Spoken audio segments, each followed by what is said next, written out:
1 second.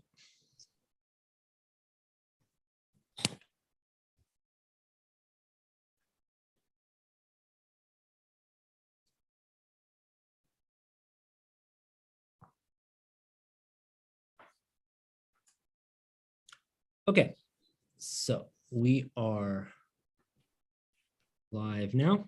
Okay, so welcome back, everybody. We have one final talk today, and then I will offer some concluding remarks to close the conference. So thanks again, everybody, for attending and coming back for the final talk. Okay, so our final talk today is by Dr. Brian Smith. He is a visiting professor of philosophy at the University of Mississippi. So that's close to where I'm from, closer to Georgia than the rest of you. So he's interested in phenomenology, cultural theory, intersection with nature and history, and some other areas of interest. His PhD, I believe, is from McGill University, right? And he's also a scholar of Merleau-Ponty, or has an interest in Merleau-Ponty, as well as in myth, obviously, heroism, and then epigenetics.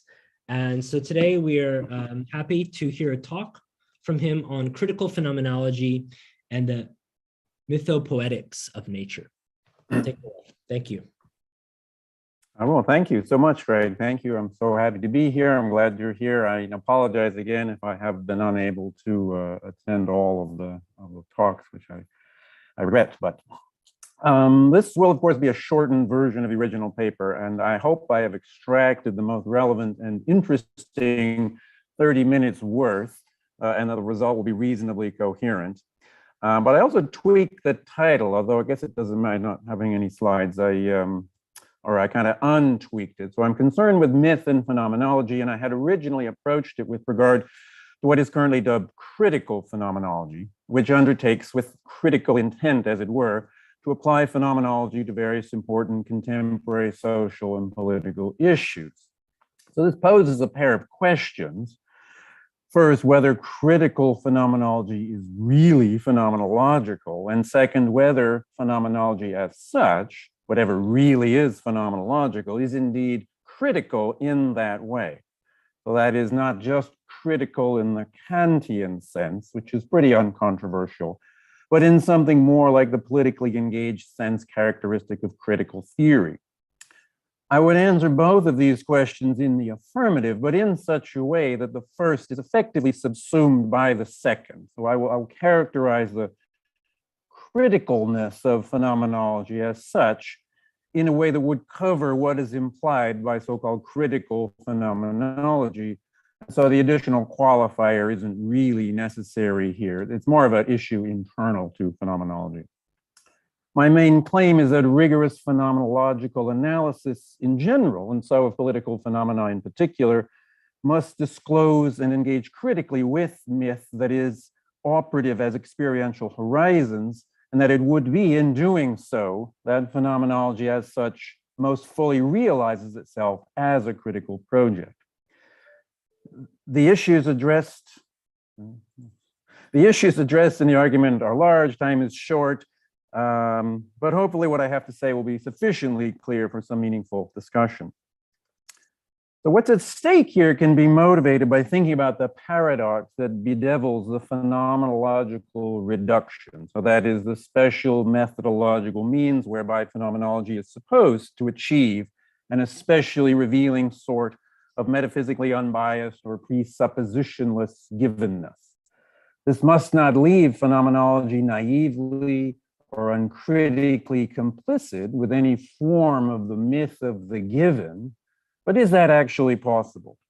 Is it not the case that any element of experience in general, and a fortiori of phenomenologically reduced experience, is it not the case that it is always situated within horizons that condition its sense and meaning? What could it mean for phenomenological givenness ever to be truly or apodictically self-evident?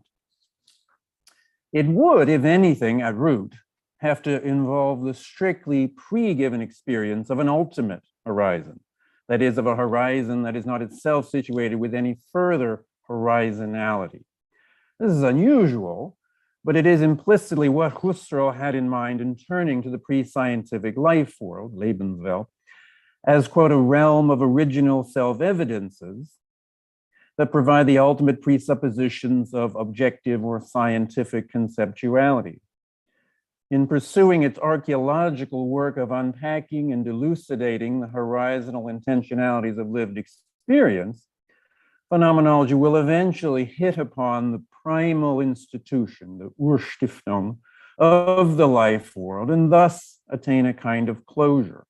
Here's where the fundamental givenness that is supposed to anchor phenomenology can be found.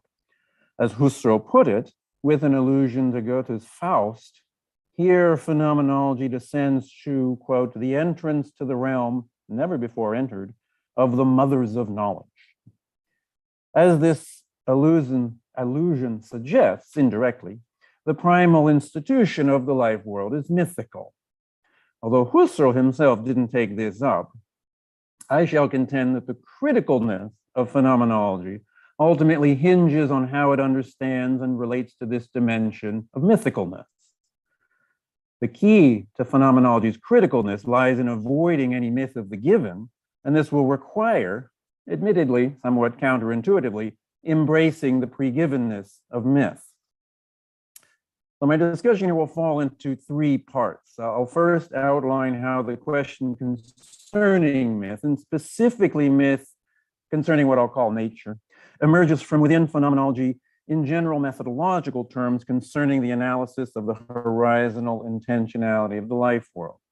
This points toward a normatively oriented, generative understanding of phenomenology. Drawing on the work of Hans Blumenberg, then, I will contend that the relevant generativity concerning the life world coincides with the Mr Poetic work on myth that he identified as an essential feature of human experience. I'll then just pull these considerations together, which does tend to go against the grain of either side, along with some brief observations concerning just what a critical mythopoetics of nature could mean. Very brief. That's at the end. So first section, phenomenology and myth. Consider very generally, phenomenology aims to ground philosophical analysis on a metaphysically unbiased description of the intentional structure of what is given in lived experience. But since the lived experience of anything at all always exceeds what is actually given directly in the experience, rigorous description of its reality necessarily implies the elucidation of its implicitly apperceived horizons, especially in the outer sense, where we consider how things are embedded within wider environing frameworks.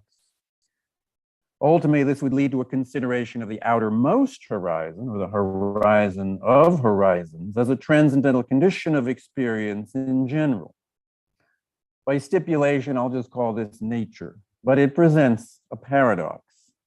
For the most part, the outer horizonality of experience can be approached progressively as a series of backgrounds in which what is perceived as background at one level can be brought to the foreground, focused on thematically, and elucidated in its givenness. But this elucidation necessarily occurs against a further background horizon. Experience in general is structured in such a way that to be given just is to be given against the tacit background of an outer horizon. The potential problem is readily seen. If phenomenology's aim is to gain a critical understanding of what is given in experience, in part through the elucidation of its horizontal intentionality, and if the elucidation of any outer horizon always implies yet another one, then it is as if phenomenology is on an endless treadmill where all its efforts can't bring it any closer to its goal.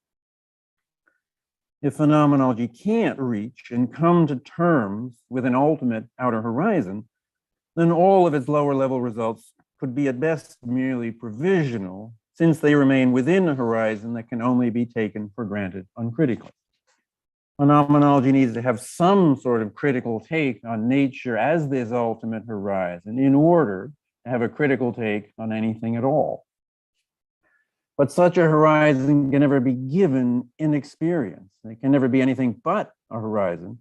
And this means that it can never be thematically accessible to phenomenology. This paradox threatens to undermine phenomenology with a single blow. If the concepts are where they are within certain horizons, then phenomenology could never truly reach them.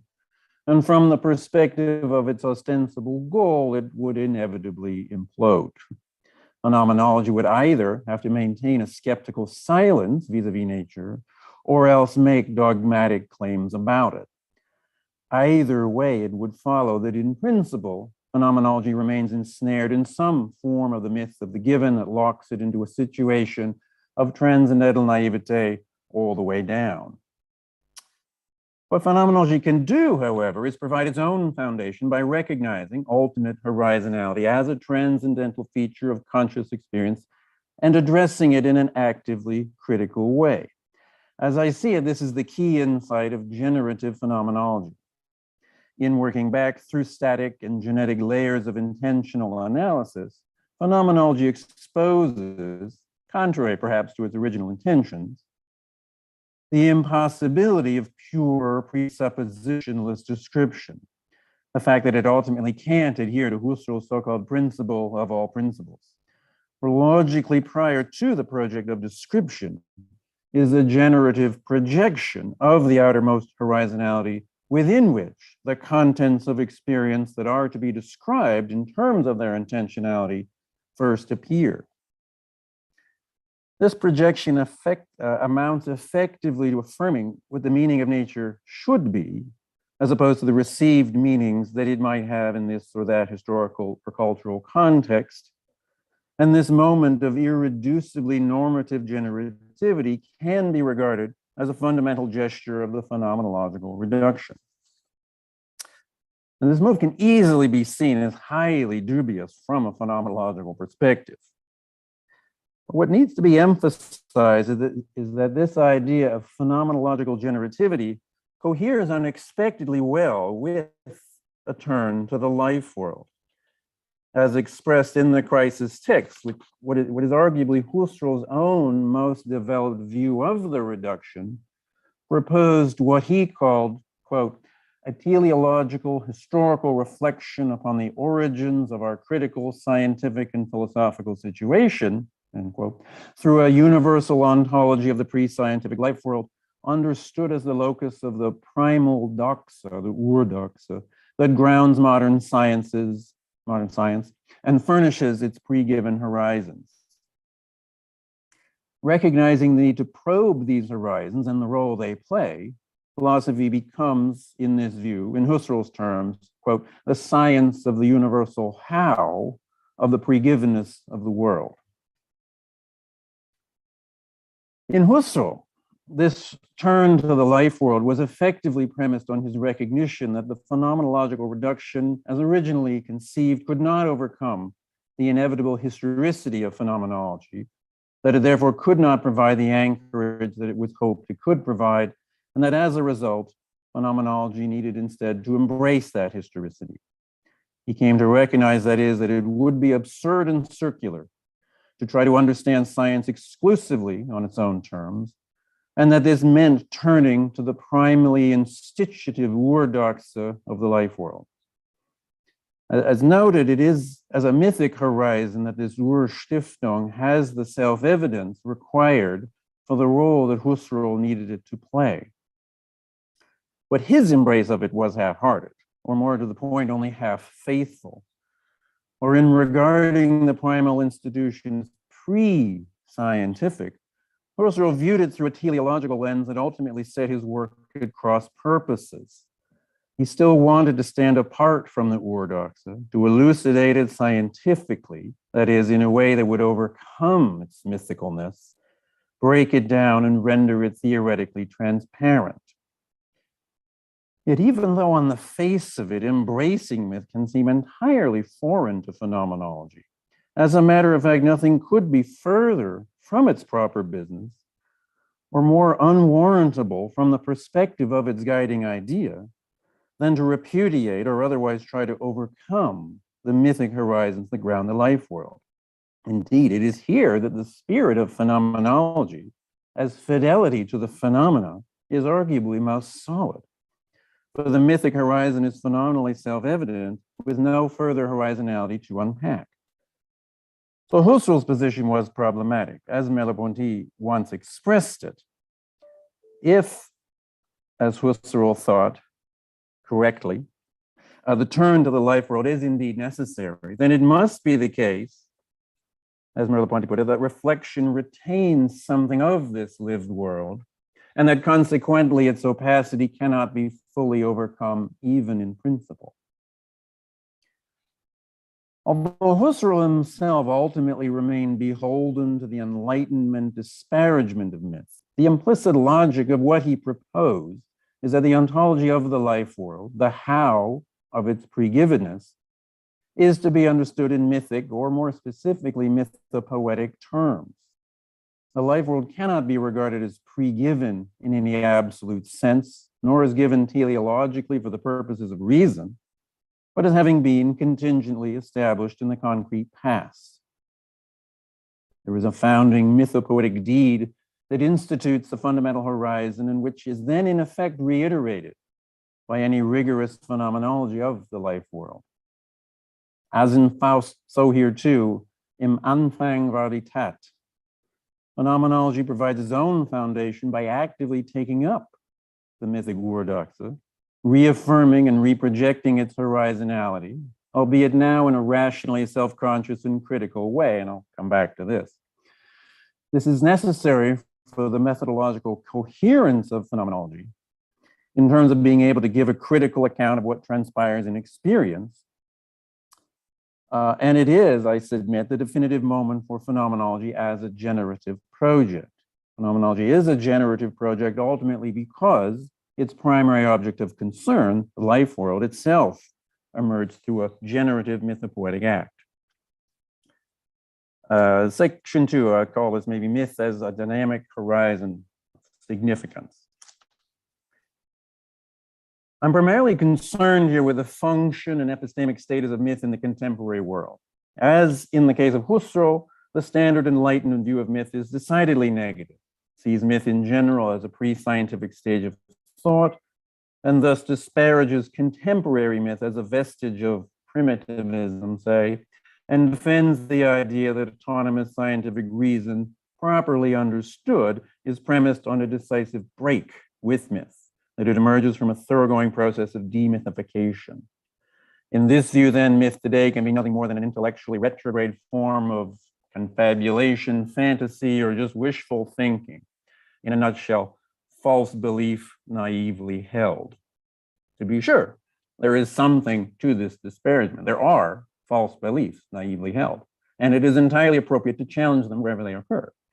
The basic point of my proposed rehabilitation of myth is that it is not all bad in this epistemic sense. So in this, I am in agreement with views that take up in a serious way questions concerning the persistence, this has come up, the persistence of myth in the contemporary world, and which discern important continuities between archaic and contemporary myth in terms of a fundamental existential function of disalienation and sense-making that is consistent with, but not supplanted or superseded by, modern scientific reason. This function has much to do with nature as totality, the projection of encompassing horizons that frame and thereby provide the background for intentional experience. Although such a projection is typically not, if ever, normatively neutral, it can be understood as being epistemically neutral, in the sense of having logical priority over questions of truth and falsity. Qua horizontal totality, myth does not purport to grasp totality or to discursively reify reality. It does not put forward any claims purporting to be true rather than false, but rather provides the background against which such claims become meaningful. The validity of myth in this sense is pragmatic, and we might say that myths are held, not believed. It would thus be a category mistake to regard myth itself as being either true or false.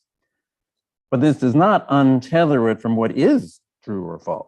The content of myth is not unrestrictedly fanciful. In order to be plausible and thus to carry any authority, it should not be inconsistent with established empirical knowledge, and it should develop responsively alongside it so as to achieve a kind of reflective equilibrium. Still, myth itself remains epistemically neutral, and it is this neutrality that allows it to say something about totality without raising the theoretical and practical worries associated with totalitarian thinking.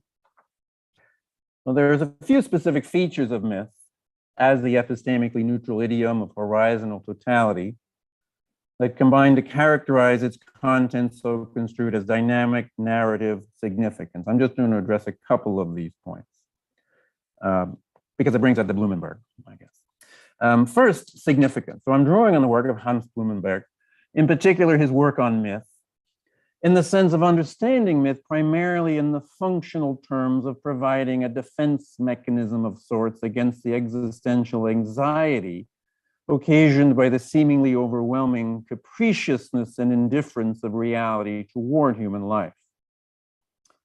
Based on paleoanthropological speculation that takes up, among other things, Galen's claim that in contrast to other animals, humans are deficient beings, Mangelwesen, in the sense of not being biologically, in the sense of not being biologically pre-adapted to a specific environmental niche, Blumenberg portrays primeval humans, but this arguably still applies, as vulnerably exposed to what he terms the absolutism of reality. Compensating for our biological deficiency, we seek to distance ourselves from the seeming arbitrariness of the world by pragmatically deploying a symbolic proficiency that provides what Blumenberg, following others, calls significance, Bedeutsamkeit. By this is meant a kind of intramundane background meaningfulness, falling between the banal and the ultimate, that precognitively mediates the absolutism of reality, rendering it definite in a way that enables us to feel at home, cope, and perhaps even flourish in the world. Although myth is often thought of in connection with some sort of enchantment, such a notion is at best orthogonal here, inasmuch as something's mythic status, its being a mythology rather than just some weird idea, say, has to do not with its content, but its functional role in providing significance.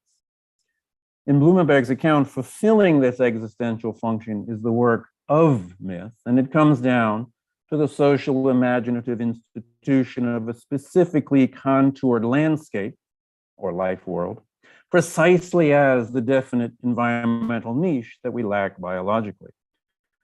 This effectively follows Herder's observation, quote, that the mythology of every people is an expression of their own distinctive way of viewing nature, as well as Ricoeur's claim that each culture's implicit understanding of nature forms part of its distinctive, what he called mytho-poetic nucleus. But by carrying out what Angus Nichols called a sort of anthropological reduction, this approach is able to take up Kant's fourth question, the anthropological question about human being, was ist der Mensch, in a rigorously non-teleological way that can diffuse problematic myths of progress that have the effect of uncritically reifying the status quo. So this mythic significance will have a narrative character, but I'm just going to pass over that here. The other feature I wish to highlight is that mythic significance is dynamic. Although in general, the existential need for significance can be considered universal, just how it is fulfilled not only varies interculturally, but can and does change within a culture over time as conditions evolve. Myth is not carved in ancient stone, but is an ongoing dynamic process. So this dynamic aspect of myth is what Blumenberg called work on myth, whereas the work of myth refers to its function of providing a horizontal framework of narrative significance. Work on myth refers to how this actually occurs. There's no crisp distinction between these aspects. Even if myth cannot be created ex nihilo, traditionally inherited myth has always already been worked on and passed along through a series of coherent deformations, so to speak. And in any case, it does not do anything on its own. At any point, myth's function of providing significance is fulfilled in and through its critical reception and active adaptation to current needs. Myth is always geared to the present. It is thus always subject to critical scrutiny, not the same kind of critical scrutiny to which science is subjected, of course, since its function of providing significance is very different from the function of scientific explanation. Myth may be, strictly speaking, unfalsifiable and does not make truth claims, but myth can still be discussed and dealt with rationally with regard to its appropriateness as a means for acting in the present, where this appropriateness has to do with the values that it purports, the normative defensibility of the values it involves, and how plausibly it suggests their actualizability, and its capacity to create significance in these particular conditions, how well it locates an efficacy in those conditions that connects them to the historical structure of the narrative. And in those last few sentences, I was citing from Chiara Battici's book, which someone brought up, Stefan maybe, Philosophy of Political Myth. Thus, inasmuch as its validity or authority derives from its being made more pragmatically appropriate in this way, myth is always a matter of mythopoesis or mythopoetic work on myth. This need not occur in any explicitly self-conscious way that understands itself as mythopoesis, but is an aspect of ordinary human intentional experience. Even if it is usually so subtle as to pass unnoticed, and even if passively reaffirming the same horizontality is more common than even modest incremental change, we are always actively situating and orienting ourselves with regard to the world through myth. But it is possible, although this may be a contentious point, to try deliberately to intervene in some way at the level of mythic horizontality. In which case the active mythopoetic dimension would be greatly accentuated, although it would still stand in continuity with ordinary experience. The last section I have here is Phenomenology as Mythopoetic. I'm not sure that's a useful title, but anyway, the last section. Here we can glimpse, somewhat surprisingly, that at its root, phenomenology is dynamic work on myth, at its root. The mythic orthodoxa that institutes the life world fulfills a pragmatic function, and its content is not set in stone. It is always already worked on, and phenomenological fidelity simply extends this. Although Husserl may well have balked at putting it this way, the generalized crisis that prompted his turn to the life world could be regarded as a form of the overwhelmingly indifferent absolutism that in Blumenberg's account prompted a mythopoetic response in the first place. But as a critical reaffirmation of the pre-given horizon, phenomenology's generative projection is no longer, strictly speaking, pre-given, nor does its content remain the same. The mythic function includes scope for adaptation. Outer horizontality can be reprojected in different ways, and this reprojection will always be oriented normatively. Carried out thoroughly, then, phenomenological investigation into the life world as, recall Husserl's terms, a teleological historical reflection upon the origins of our critical scientific and philosophical situation. This implies that the phenomenologist, quote, actively, I'm quoting Anthony Steinbach, actively and critically take up the generation of intersubjective historical meaning from within generativity as it is taking place. So I'm quoting several sentences in the next few from Anthony Steinbach too. Because it is situated within the historicity of the life world, phenomenological fidelity to mythic orthodoxa is a functional continuation, not a literal repetition. If there's a paradox, it's merely apparent.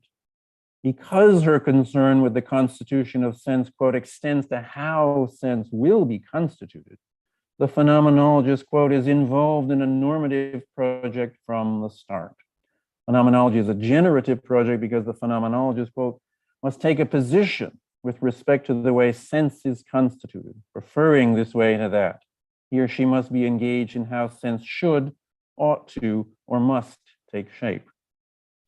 Undertaking rigorous description, quote, the phenomenologist does not just detect a latent historical teleology, but becomes critically involved in its directedness. This is because the constitution of sense, quote, concerns the future orientation of sense, which is to say the generation of new historical meaning structures. So in short, inasmuch as this concerns the outer horizon of experience, phenomenological generativity is mythopoetic. The generative projection, this generative projection amounts effectively to stipulating what the sense of the totality of the experiential field, nature, should be, as opposed to the received sense that it might have in a particular historical or cultural context. Although it's not impossible that the received sense is as it should be. This would have to do primarily with, say, human nature, that is to say, the unity of nature and history, human history, as well as questions of its immanence. Such normative stipulations would be informed by phenomenology's own rational norms, its need for a reflective equilibrium between this totality and the results of its emerging investigations. It is through a moment of transformative mythopoetic praxis that phenomenology gains a critical hold on that totality, and this move is methodologically necessary for that reflective equilibrium. One page. Although seemingly at odds with the ideal of rigorous, presuppositionless description in ways that are liable to cause conniptions in more straight-laced phenomenologists, this moment of irreducibly normative, epistemically neutral, mythic generativity with regard to nature can be regarded as the fundamental gesture of the phenomenological reduction. In coming to terms with the life world, there is an empirically indeterminate, or rather underdetermined, sense of nature that must nonetheless be affirmed, not only in a rationally defensible way that would be consistent with established empirical knowledge, but also, and this is especially salient with regard to critical phenomenology, but also in a way that is as normatively defensible as possible. Gaining a critical grip on the outer horizonality of experience implies recourse to myth. Far from demythification, enlightened reason thus essentially involves a moment of active mythopoesis. Philosophers more than anyone hate to be told that their views rest on myths, and phenomenologists are especially sensitive to this accusation. But here we need to appreciate that the idea of resting on myth, which normally does mean something bad, can actually be a good thing. That in recognizing the profound naivete of the Enlightenment ideal of a mythless reason, we have upped the critical ante, so to speak, and this in a way that clarifies that and how the burden of intellectual responsibility concerning enlightenment is considerably heavier and definitely more hazardous than is typically thought. Myth is an essential horizontal dimension of lived experience in general, and we must either embrace it self-consciously and responsibly, or else acquiesce blindly and naively in some ideologically arbitrary perspective. And again, that's why it's so important for critical phenomenology. The more seriously we take the idea of critical enlightenment, the more crucial it is to engage with, rather than attempt futilely to suppress the mythic dimension. At any rate, inasmuch as phenomenology might be seen, as it tends to see itself, as standing at the cutting edge of enlightened reason, so this holds double for proponents of critical phenomenology, this account offers, I think, a clear and upendingly positive new take on Horkheimer and Adorno's famously pessimistic claim that enlightenment reverts to mythology, of Klärung schlägt in Mythologie zurück. And I'm going to end right there. Thank you very much for your talk. I appreciate your offering the phenomenological perspective, and connecting that with Blumenberg was very helpful. And I just want to comment that I appreciate this connection that you've drawn between the phenomenology of the life world and work on myth. This is be very stimulating and very fruitful project. So I look forward to see where it takes you in the future. We have a little time for questions, maybe about 10 minutes. So I'll open the floor.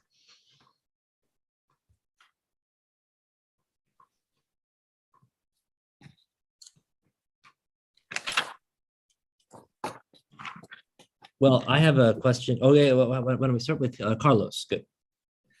Can we say, first of all, thanks very much for your presentation, that I enjoyed very much. I have a question about the foundation of phenomenology. Can we say that the foundation of phenomenology is, in a way, a description of meaning. But we cannot make a pure description of a meaning without interpretation, because meaning is not something outside of the context. So we must, I think, in my position, we must always see the question of meaning in the context that you speak about the mythic, poetic realm. As for instance, I remember, for instance, the thought of Paul Ricoeur that tries to understand the phenomenology, and he established the idea that we need to focus on interpretation and not so much in description. And the question, for instance, for example, the questions of the evil, the questions of creation, the questions of something that are outside our powers of reason, is the mythical poetic. So what do you think about, for instance, the Ricoeur position that in 1960, I guess, he tries to turn off the question of meaning to the question of interpretation of the meaning and not description? Thank you. I think generally that this would fit together. I guess I haven't really been speaking in terms of interpretation, but I think I probably could. I'm not sure if it would fit in with what I was just using an expression that seemed to work, a kind of, I use this expression, reflective equilibrium, which I guess comes from Rawls. I'm not sure where it came, but anyway. But in this context, in phenomenology, between, the actual more, say, specific results, where maybe more traditionally we were talking, or we would have talked about meaning, but just paying more attention then to the framework, which is maybe, there's certainly a hermeneutical sense to this, and just if that could be considered a moment of interpretation, that we actually the meaning, which otherwise, or in a more restricted or maybe typical take on phenomenology, would be fairly set, is always open to interpretive revision in light of what we say about the totality. So I'm just kind of emphasizing, I think, a sense of taking, needing to take responsibility in some intellectual way for the framework. Sorry, and that I think that could easily be put into terms about, as an interpretive enterprise. Perhaps there are realms that we can make a pure description, phonological description, but there are some themes, there are some problems that obliges us to place our mind in myth poetic, and not just a pure description. Right. Yeah. No, for sure. So that's, yes. Thank you for reminding me where I was going with this. The issues of totality. I mean, that's something that's for phenomenologists in general, and it was in particular, even in Husserl's time, it was especially Eugen Fink who was pushing these kinds of questions. I think. That totality. So, questions, the beginnings and ends, even birth and death, but larger kinds of social totalities, or just nature as a totality. Any of these senses of totality are so integral to the meaning, and yet they're never given. I mean, that's in a sense the problem I'm talking about here. For example, Levinas, when he talks about the other, he tries to show that the other is always, we cannot describe, we cannot make a phonological description of the other. The other is always the other from our minds. Yes, yeah, I'm of two minds, or turning Levinas, but I think that can certainly work in there. I mean, I don't think it's very effective, or I don't think we get very far. And this may not be what a Levinas expert might be saying, but what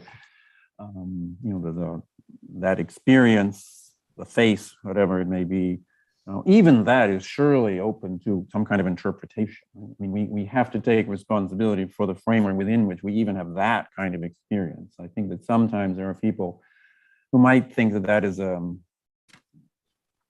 was going to say a given, but just, a kind of a basic phenomenological datum. But I just don't think that's ever the case. I think the normative sense of what Levinas is on about can be perhaps captured better. And I think in a more normatively responsible way by not grounding too much on that experience, but doing at least as much with the larger issues of totality within which, of course, that experience is occurring. I think it's just liable to go off the rails potentially, or I just think there isn't enough normative traction there. So I think, so even something like that, I think, there's no pure experience like that even, that we would still need to, so I mean, I can talk about, some of these things even without necessarily invoking myth. It's just to say, well, I do think that ultimately that's where we will reach, and that does have, not for every single thing we might do, but at least for many questions that do come up, what is going on within, say, the outermost mythic horizons as I've characterized them will make a difference. It will make a difference to the experience and what we make of it and so on. And that it could be interpreted in different ways depending upon the sort of, the horizons that we allow. Okay. There is scope. There is scope. Mm-hmm. Thanks. Jesper, go ahead. So thanks for your talk, and also thanks for bringing phenomenology up in this way. I always ask myself, I used to study Husserl a lot, the early Husserl, and the philosophy of arithmetics and so. But also the crisis that you brought up today, and I asked myself, and it's a question that that concerned a lot of scholars, right? This pre-conscious or maybe pre-self-conscious or life world, could we regard this as a mythical consciousness? And this is it that, or is it not? Even Hegel talks of this realm of shadows, right? This realm of shadows in Hegel, is this kind of a mythological consciousness? Because this, people are often saying that, what Husserl is trying to do in his crisis essays from the 30s, is trying to describe a kind of pre-reflexive life or so on, phenomenologically. And there are really clear parallels, and I find it really interesting, also in relation to Cassirer, right? So I just wanted to hear your opinion on this question. Could we regard the life world of Husserl as a kind of mythological consciousness? I think it involves it. I don't know that I would be inclined to say that that's what it is. I think we can, certainly the themes about, say, being pre-reflective or kind of was pre-reflectively instituted or kind of the passive in the sense that Husserl and others would talk about, that there's a self-evidentness, and in the ways I think that I've very briefly here outlined, mythic consciousness. I mean, I do like that. I mean, I didn't mention Cassirer, but I think that trying to think about this as mythic consciousness is basically drawing from Cassirer.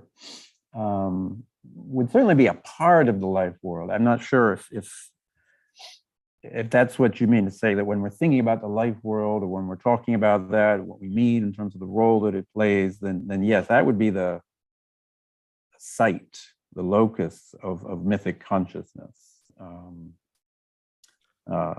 So I mean, and then that's the way that I'm kind of gesturing towards that. A critical project like Phenomenology, it doesn't have to be limited to phenomenology. It just, I think, makes most sense. It's easiest to speak about it, where there can be a kind of, a transformation or some sort of intervention that would purport or would aim to change, right? So if you know, if we found that the operative mythic horizon in the life world, everybody keeps moving around, were problematic or inappropriate in some sort of way, you know, that there can be something like that, then we would be intervening in the life world. I don't think, I'm not sure, I wasn't inclined to think that to run those completely together, though. I think the life world can be, you know, it has been effectively talked about, studied in different ways without necessarily getting into questions of myth or mythic consciousness. I just think it would be done better, we could get more when we bring that dimension in. And I think it would say, yes, we would want to locate it there. It's interesting. I'm going to go to Kelvin next for the final question. But first, I just wanted to read a footnote from Cassira's second volume where he mentions Husserl, and because Jesper mentioned it, so I just thought this would be of interest to some people. Where, of course, Cassira's phenomenology, he says, is more in the spirit of Hegel's phenomenology.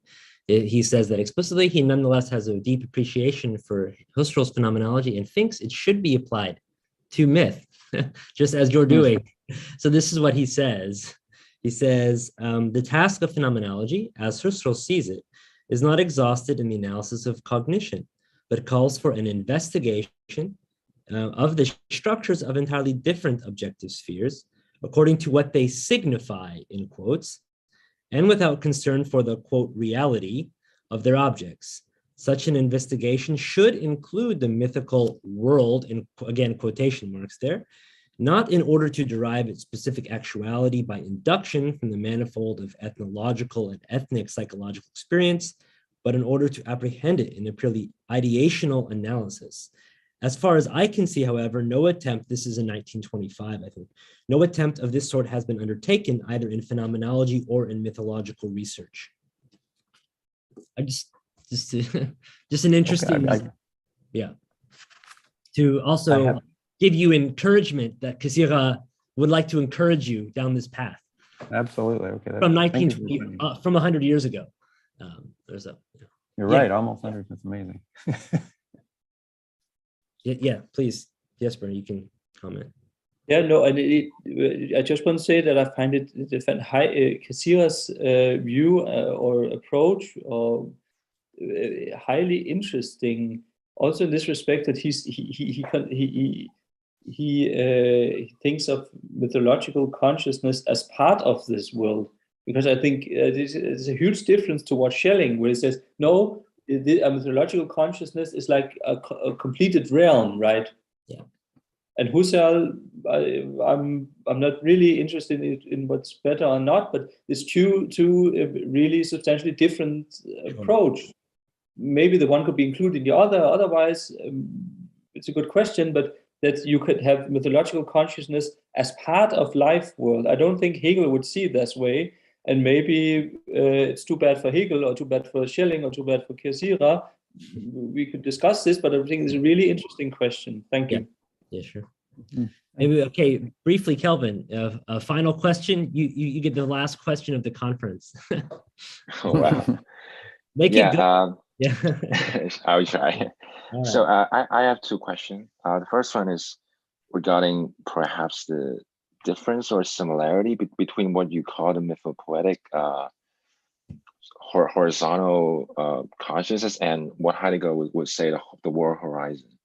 Because on some level, it seems to me that you are talking the same thing that Heidegger intends to say in world horizon as sort of the ultimate totality that underlies every experience. So that's the first question. The second one is perhaps more of a comment. If I sense it correctly, you are trying to sort of build a bridge between phenomenology and also critical theories of Adorno and Horkheimer, when apparently they're trying to sort of make myth more prevalent than the institutionalized myth that they would understand today. And it's only in that way that they can say enlightenment is a myth. But I also like to point out that when they're intending the word myth, I think myth for them has also become a question of human agency. And in a sense, they are directing particularly, and at least in my opinion, to Greek mythology, where for them the human agency or the sense of freedom is eradicated or devalued.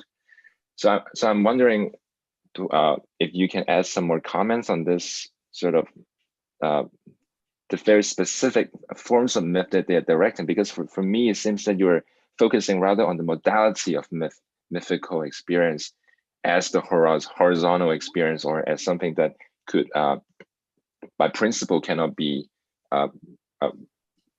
clarified through phenomenological reduction completely, if I understand it correctly. Thank you. I think, for some reason it's been a while since I've spent a lot of time with Heidegger. I would think broadly, for sure, probably the world horizon and would relate fairly well. Probably. I mean, I'm not sure. I kind of unpacking it here in more specific terms. I've just focused on Husserl, not because I'm a Husserlian, but just to focus on phenomenology and to keep it as clear as possible, I think, but keeping it in the sense, the focus on lived experience, I think, which may be a difference, and possibly another difference. So anyway, generally, I think, I wouldn't see any need to try to pry that apart. If stuff concerning Heidegger and horizonality and so on overlaps, that's great. But maybe I can connect this to the second point. I'm not entirely sure generally about, I think it is. You mentioned agency, so I'll try to think about that, because in certain ways, that is a lot of what it might be about. I think my own interest, perhaps in terms of phenomenology and something like critical theory, would have a lot to do with questions about agency, in particular, what we might call historical agency. But even more specifically, I might say embodied agency. And I think that's actually one of the cruxes of all this, and what's kind of relevant, or what is an issue in this kind of discussion, what difference it can make about our mythic horizon, say how we understand nature. It's very important. And I just think, this would take a while to fully unpack, but the idea that I think on the one hand, I want to think, I'm from Merleau-Ponty, of course, so we think about agency and primarily in embodied terms. That could also mean agency in a historical context, but that's actually kind of paradoxical if our sort of take on the world between, say, nature and then the historical dimension are dichotomized, or there's some sort of bifurcation. There's a kind of alienation from the own possibilities of from the possibilities of our own embodied agency. I think that's an important implication, where some of this concern about the actual, the appropriateness, right? If we want to speak about the mythic horizons as being appropriate for supporting an understanding of the possibilities of embodied agency, that would be something. And I think that is a concern. I don't think it comes up like that very well in any of the classic texts of critical theory, but I think that concern was there. But then there may be a connection to be drawn with Heidegger. Often, if we think about Heidegger, there seems to be a less of a focus on embodiment, certainly not in the way Merleau-Ponty approaches it. So the issues about the world horizon and the connections with our embodied inherence, thinking about the life world even in more corporeal, intercorporeal terms, we will be able to do that, right? We can more successfully do that and proceed if I think we kind of take up some of these tasks I've touched on concerning Mr Poetic. But it just means kind of a different understanding. Nature, our relation to it, the sense of our embodiment, what it could possibly mean. All of that is, subject to change. It can be perceived and taken up and understood differently depending upon the horizons. It's basically an interpretive question, to come back to that. Well, thank you very much for that answer, and thanks, Kelvin, for offering the final question of the conference. So I want to thank Brian again. Thanks so much for the talk and for thank you all, bringing back Blumenberg in connection with the phenomenological tradition. So I'm very happy to have your paper in the conference and also, of course, in the volume, which I know we'll all be working hard on over the next month or so. so that we can have this thing ready to go. So before we close up, I just want to make a few comments to round out the conference and give us a sense of closure. That's very important to me as a thinker of the absolute and of the true infinite, that we have a sense of closure. I know this maybe isn't exactly the most Schellingian theme, but my apologies. So yeah, I can't rehearse everything. It wouldn't be valuable to do that. I don't want to spend a lot of time reflecting. Each of us can do that on our own, but I do want to say a few words about some of the questions and problems we've thought about. And there are others that I won't mention that I may have left out. There's some of these that are on my mind, okay? Some real basic questions. So for me, what's really important in philosophizing is the kind of main concern and theme of my own thinking is the question of the absolute. And so I'm kind of deeply invested in kind of Schellingian understanding of philosophy as concerned with the Henkaipan, you know, the one and all of the two big and three, you know, Hegel, Schelling, Hölderlin, and the Holy Trinity. But for me, this calls for a question: what is myth? Because myth does offer a kind of Weltanschauung. Myth does give you a view of the whole. We don't have to like it or agree with it, and different myths give us different Weltanschauungen, even if they all have some kind of mythical structure in common. So I think it does behoove us as philosophers, if we think this question about what the world is or the totality is matters for us, the question of myth matters. You know, we need to ask, what is it, and should the world be conceived this way, and if so, how, and etc. But I also think, thinking about our conference, we've spent a lot of time looking at the history of philosophy and the history of philosophizing about myth. And I think that matters, of course, because if philosophy is in part concerned with the Henkaipan, with the one and all, it can't forget itself. You know, it has to think about itself and its own thinking about the whole. And philosophy, of course, is historical. It's a cultural practice that's historical. And so we can't forget the history of our philosophizing about the whole and the history of our philosophizing about mythology. So I think in this way, it's important for us to continue to think about the history of the philosophy of myth, whether that's, although Schlegel only showed up in my talk, really, there wasn't a lot of Schlegel. Schelling and Cassirer and Blumenberg and Strauss and Wagner and others. Not everybody has been mentioned. We haven't spoken a lot about Freud, although he's not exactly a philosopher.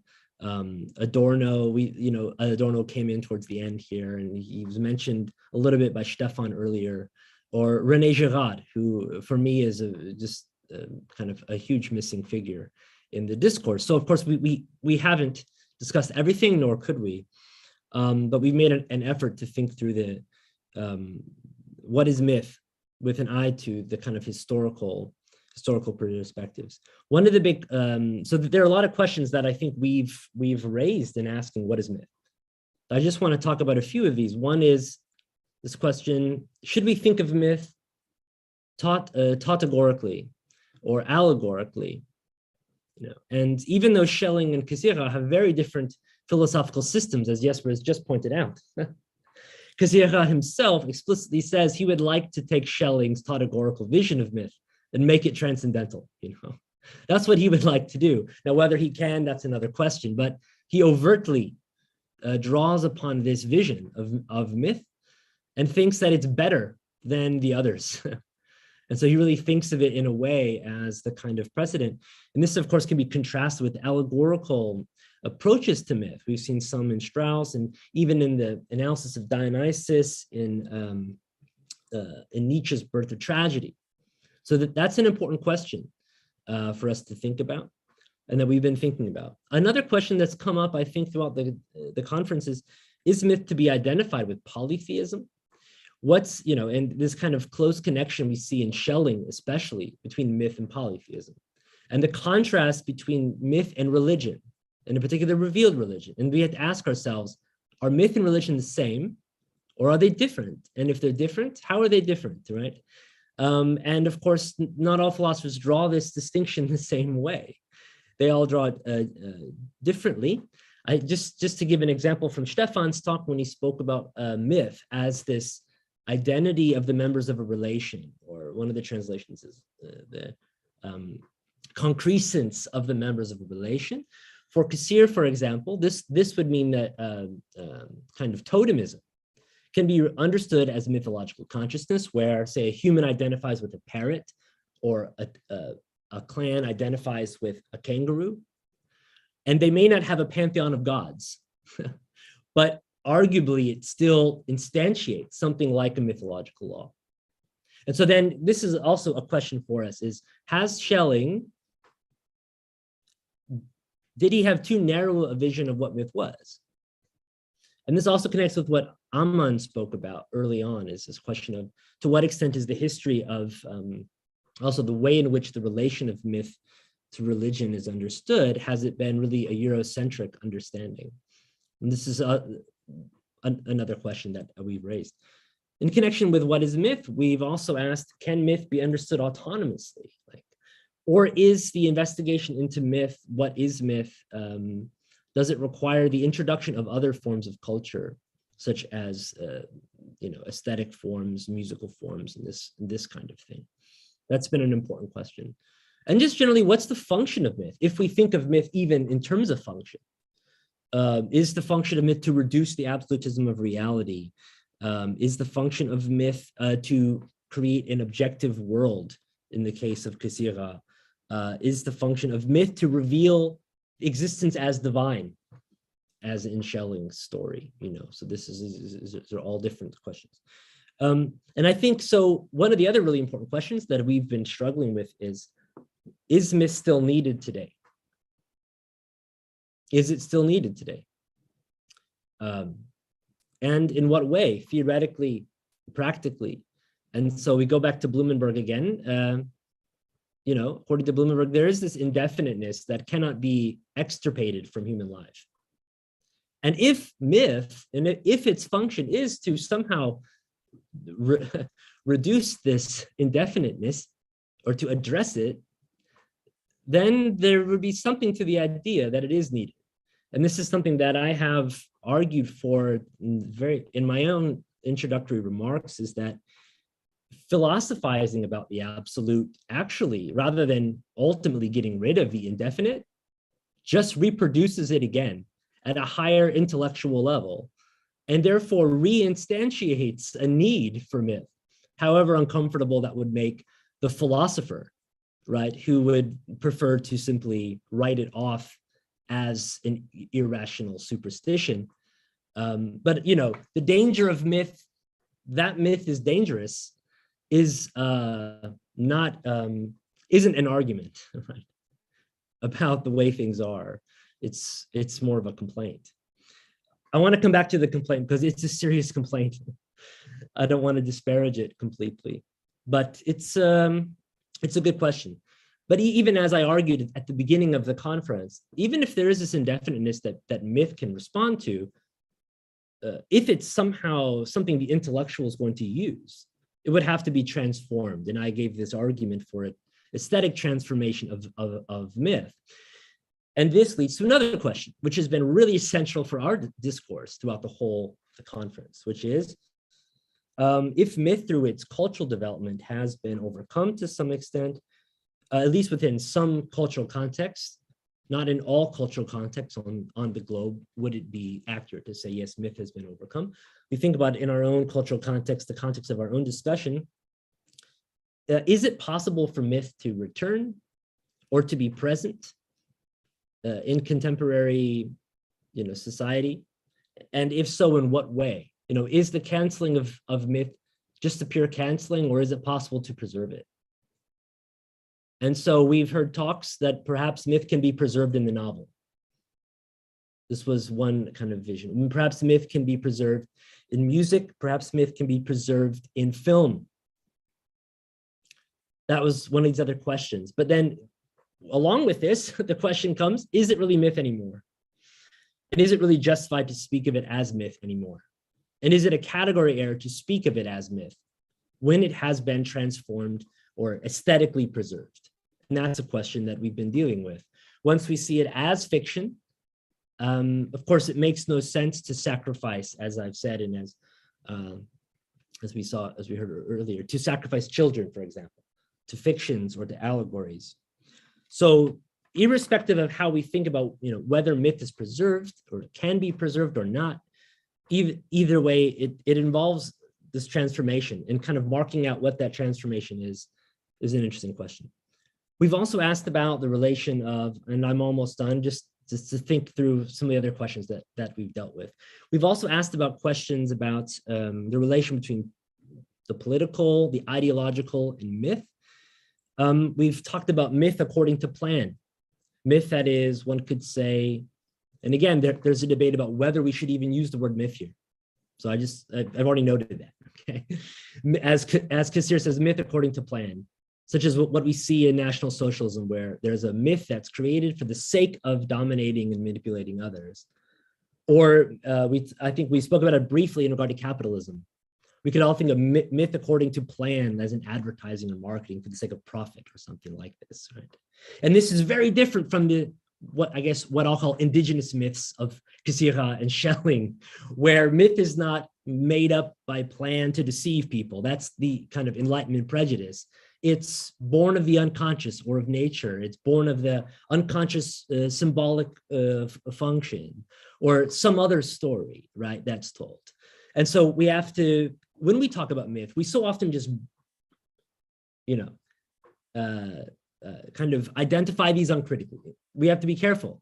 And I think when we read Schelling and Kassir, they help us make fewer mistakes along these kind of lines, I think. So it is worth thematizing their work, thinking through their work carefully. And then finally, we've talked about, and maybe not as much as we would have otherwise, but we did briefly talk about whether, if we can even talk about the return of myth or preservation of myth in contemporary culture, to what extent that can be considered good. That is to say, a kind of a normative evaluation from a kind of an ethical consideration, but whether there is any good to be had in such a preservation. And, again, Blumenberg's been more of a side figure, but he offers kind of an interesting case where he would say, look, there is good here in reducing the anxiety before the Unbestimmtheit, the signs, before the indefiniteness of being.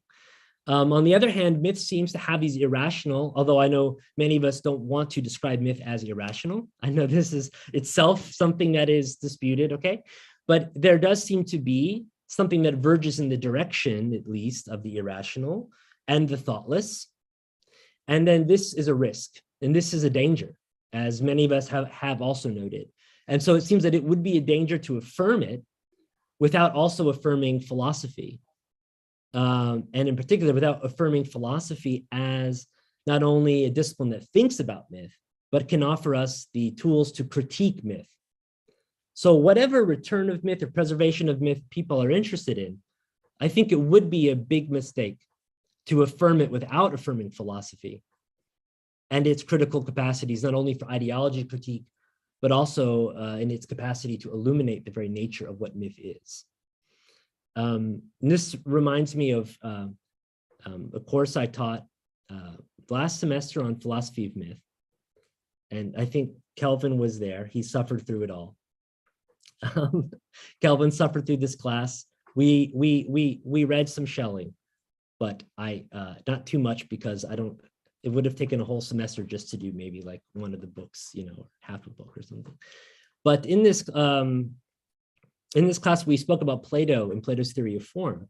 And one way that I read theory of form is in itself a kind of myth critique. I know there's already critique of myth arguably there in Homer, and we've already kind of noted this.